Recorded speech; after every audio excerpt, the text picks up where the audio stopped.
Rajiv unsolved papers गणित कक्षा 10 set 4 2022 822 AY। प्रश्न 1 से आगे। प्रश्न 2, सभी खंड कीजिए क। चित्र में PS बटे SQ बराबर PT बटे TR और कोण PST बराबर कोण PRQ सिद्ध कीजिए कि त्रिभुज PQR एक समद्विबाहु त्रिभुज है। और ये हमारा फिगर है, तो हमें यहाँ पर सिद्ध करना है कि यह जो हमारा चित्र है यह समद्विबाहु त्रिभुज है।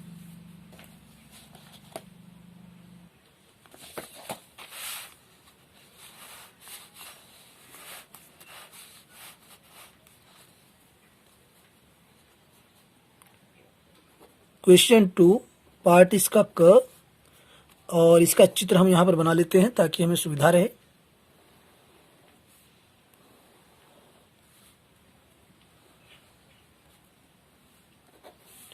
PQR ST और ये कोण दिया है इस कोण के बराबर।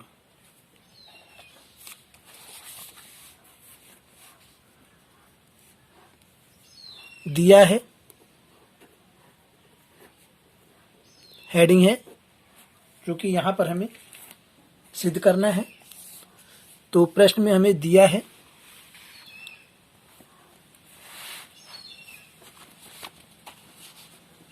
ये, यहाँ पर ये दिया है PS बटे SQ बराबर PT बटे TR तथा ये दोनों कोण बराबर हैं।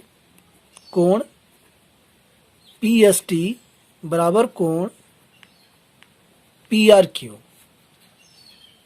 सिद्ध करना है। हेडिंग डाल देंगे यहीं पे।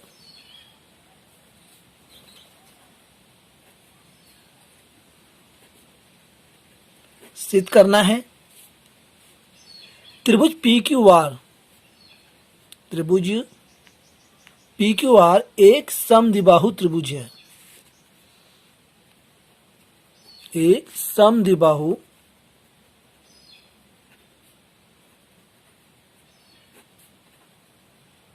त्रिभुज है। अब यहां इसकी हम लिखेंगे उपपत्ति।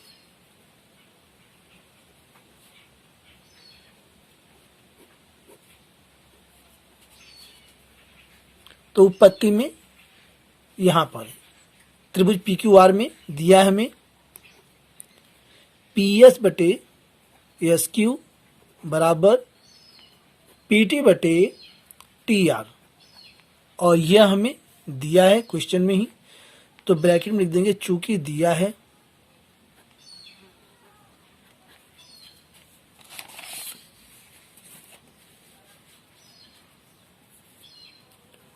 अतः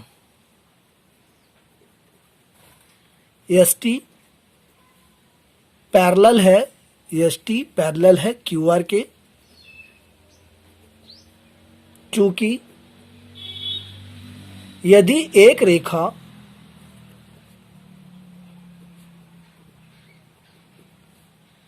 किसी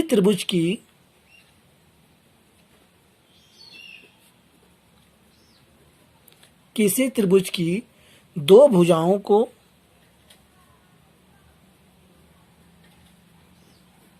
दो भुजाएं इसकी ये हैं, दो भुजाओं को एक ही अनुपात में विभाजित करे,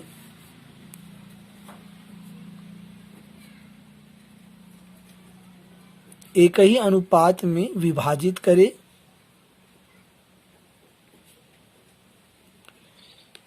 करे, तो वह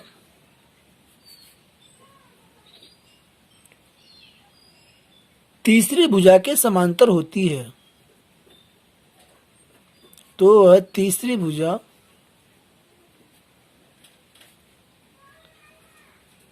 के समांतर होती है। अर्थात यहाँ पर ये ST है, यह भुजा त्रिभुज की PQ और PR को समान अनुपात में विभाजित करती है, इसलिए ST जो है ये क्यू आर के समांतर पैरेलल है, इसलिए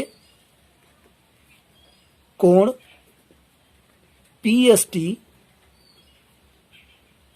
बराबर कोण पी क्यू आर, यानी ये कोण इस कोण के बराबर है और ये दोनों कोण कैसे कोण है? संगत कोण है। ये दोनों कोण कैसे हैं? संगत कोण। ये वाला कोण, ये कोण दोनों संगत कोण है।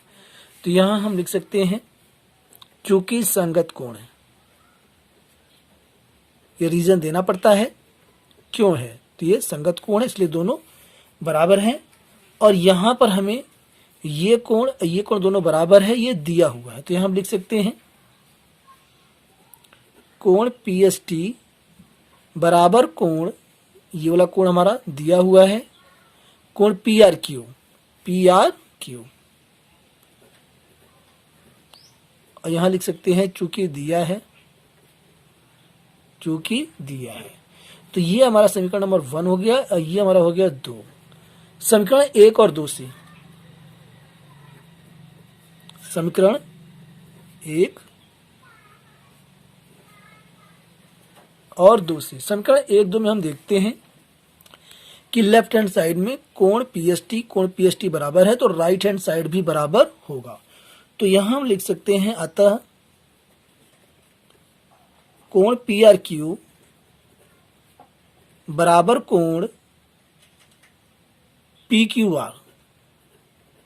तब जब ये दोनों कोण बराबर हैं लेफ्ट हैंड साइड में तो राइट हैंड साइड में ये दोनों कोण भी बराबर होंगे। तो यहां हम रख सकते हैं कोण पी आर क्यू इस कोण के बराबर है, यानी कि फिगर में ये दोनों कोण बराबर हो गए। जब ये दोनों कोण बराबर हो जाएंगे तब जो है ये दोनों भुजाएं जो हैं बराबर होती हैं। तो यहां हम लिख सकते हैं इसलिए पी क्यू बराबर, यहां पर पी है ये पी आर, फिर से लिख दें पी क्यू बराबर पी आर है, चूंकि समान कोणों की सम्मुख भुजाएं बराबर होती हैं। समान कोणों की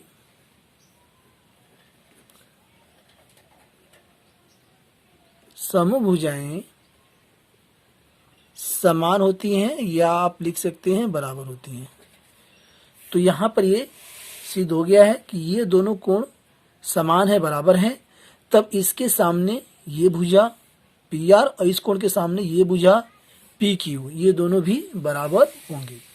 तो यहां पर हमने लिख दिया है पी क्यू बराबर पी आर, अर्थात अंत में हमें लिखना होगा अर्थात त्रिभुज पी क्यू आर एक समद्विबाहु त्रिभुज है, यानी इसकी दो भुजाएं बराबर हैं। समद्विबाहु त्रिभुज है और यही हमें सिद्ध करना था। ये हमारा हो गया प्रूव्ड। अगला प्रश्न, त्रिकोणमिति से है। ख 5 cos square 60 degree plus 4 sec square 30 degree minus tan square 45 degree बटे में है sine square 30 degree plus cos square 30 degree का मान ज्ञात कीजिए।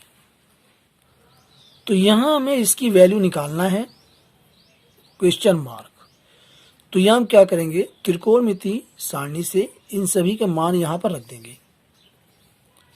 5 कॉस 60 का मान होता है 1/2, तो 1/2 का स्क्वायर प्लस में 4, और यहाँ पर 37 का मान होता है 2/3, तो 2/3 का ये स्क्वायर माइनस tan 45 का मान 1 होता है तो 1 का स्क्वायर बटे में sin 30 का मान 1/2 का स्क्वायर प्लस में cos 30 का मान 3/2 का स्क्वायर। इसे सॉल्व कर लेंगे तो आंसर हमारा आ जाएगा 5 और गुणा में ये हो जाएगा 1/4 प्लस में 4 और गुणा में 2 दूना 4 और ये करनी में 3 करनी से फ्री होकर 3 आ जाएगा माइनस 1 का स्क्वायर 1 होता है बटे में 1/2 का स्क्वायर 1/4 प्लस में ये करनी से फ्री होकर 3 आ जाएगा और बट्टे में 4।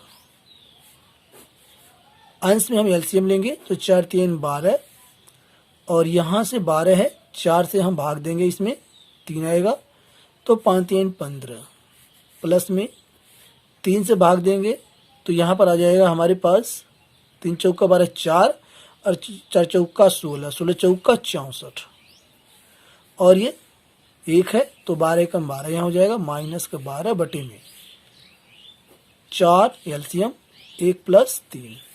अगले स्टेप में 15 64 को हम जोड़ देंगे तो ये हमारे पास आ जाएगा 79 और माइनस कर देंगे इसमें से 12 और बटे में 3 1 4 यहाँ पर है और बट्टे 4 है और यहाँ भी ये 12 है इसके बट्टे में, तो पहले इसके 12 बट्टे में और बट्टे में ये 4 बट्टे 4, 4 बट्टे 4 ये कट जाएगा तो बचा हमारे पास क्या 79 माइनस 12 और बट्टे में 12, तो 12 इसमें से घटा देंगे हम तो 9 में से 2 हम घटाएंगे आ जाएगा 7 और 7 में से 1 घटाएंगे आ जाएगा 6, तो 67 बटे 12 और यही इस क्वेश्चन का राइट आंसर है।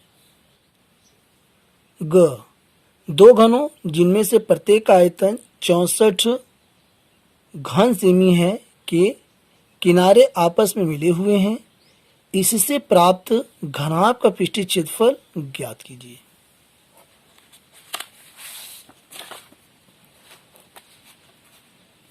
तो यहाँ पर देखिए हमें दिया हुआ है घन का आयतन, तो पहले हम एक घन की भुजा निकाल लेते हैं, 2 का ग और ये दिया है घन का आयतन, घन का आयतन ये दिया है 64 घन सेमी और आयतन इसका होता है भुजा का क्यूब, तो हम कर सकते हैं ए का क्यूब, ए माने भुजा बराबर 64 यानी ए यहाँ पर आ जाएगा, ये घनमूल आ गया 64 और यहाँ से 4 आ जाएगा तो भुजा हमारी आ गई 4, घन की भुजा जो है 4 है। तो इस प्रकार जब दो घन यहाँ पर इस प्रकार से हैं और दोनों को सटा कर रखेंगे तो यहाँ पर ये जो इसकी लंबाई आ जाएगी घनाभ, ये बन जाएगा घनाभ। तो हम लिख सकते हैं चूंकि दो घन को मिले हुए हैं, दो घन को यहाँ लिख देते हैं मिले हुए हैं अर्थात घनाभ बनता है, इसलिए ये हो जाएगा घनाभ की लंबाई,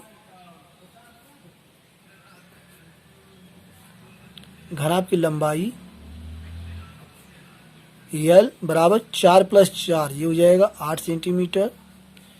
इसी प्रकार जो है ये घनाभ की यहाँ पे चौड़ाई जो है ये यही रहेगी और ऊंचाई भी वही रहेगी, तो लिख सकते हैं चौड़ाई, इसे B से दिखाते हैं, बराबर 4 सेंटीमीटर और ऊंचाई ये भी बराबर 4 सेंटीमीटर। हमें क्या निकालना है, प्राप्त घनाभ का पृष्ठीय क्षेत्रफल। तो हम यहाँ लिख सकते हैं घनाभ का पृष्ठीय क्षेत्रफल, ये हमें निकालना है। घनाभ का पृष्ठीय क्षेत्रफल, इसका फार्मूला होता है 2 ब्रैकेट में LB + BH और प्लस HL, ये होता है, इस पर रख के हम निकाल लेंगे।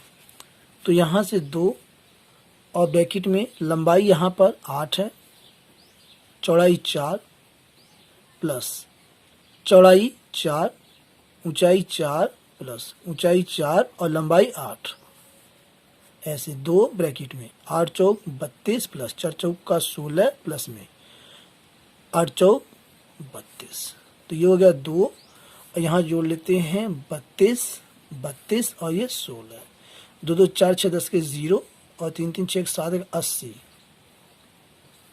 80 और यहाँ हम 2 की गुणा कर देंगे, 0 2 8 16, 160 वर्ग सेंटीमीटर ये है घनाभ का पृष्ठीय क्षेत्रफल, इसका आंसर। अगला प्रश्न, घ, एक कारखाने के 50 कर्मियों की दैनिक आय निम्नलिखित सारणी में दिया गया है, ये दैनिक आय है और यहाँ कर्मियों की संख्या है। उपर्युक्त सारणी से बहुलक वर्ग की निम्न सीमा तथा उच्च सीमा दैनिक आय को दर्शाती है। उपयुक्त विधि द्वारा दैनिक माध्य आय ज्ञात कीजिए, यानी हमें यहाँ माध्य निकालना है, मीन। तो इसका हम क्या करेंगे, टेबल बना लेते हैं।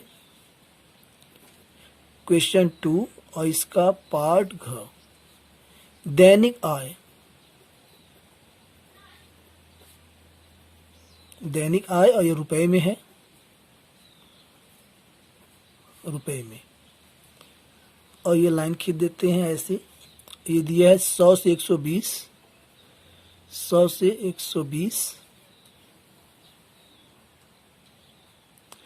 120 से 140, 140 से 160, 160 से 180, 180 से 200, ये दिया है। और यहाँ दिया है कर्मियों की संख्या, कर्मियों यानी कि कर्मचारियों की संख्या, ये हमें दिया है।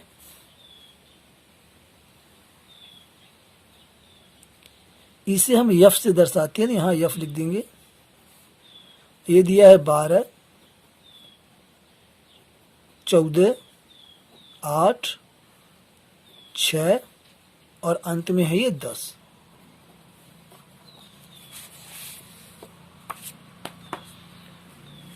और यहां हम निकाल लेंगे अब यक्स यानी कि मध्यमान, जिसे मध्य बिंदु के नाम से जाना जाता है, यक्स।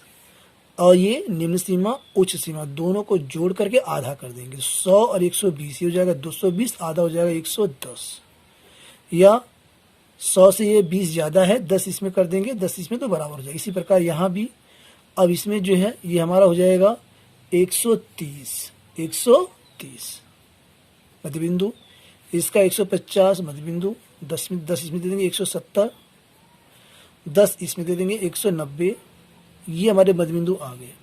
आगे हमारा यक्स यानी कि मध्यमान, और यहाँ हम निकाल लेंगे यफ गुणा यक्स यानी कि यफ यक्स, इन दोनों की यहाँ हम गुणा करेंगे तो आ जाएगा 1320, 14 से 130 में गुणा करेंगे 1820, 8 से 150 में गुणा करेंगे तो आ जाएगा 1200,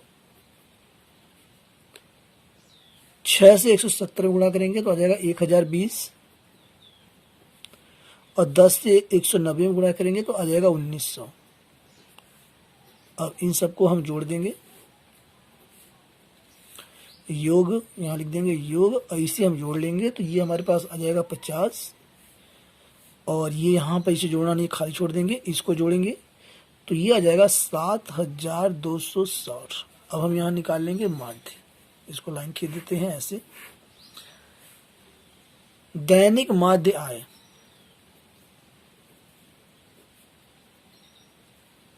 दैनिक माध्य आय, इसे हम x बार से निरूपित करते हैं।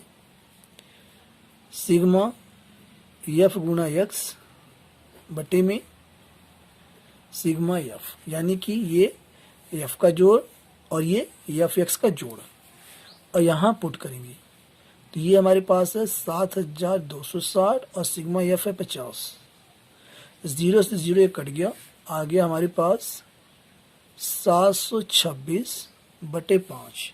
भाग देने पर इसका आंसर आएगा 145.2, और यही इसका आंसर है।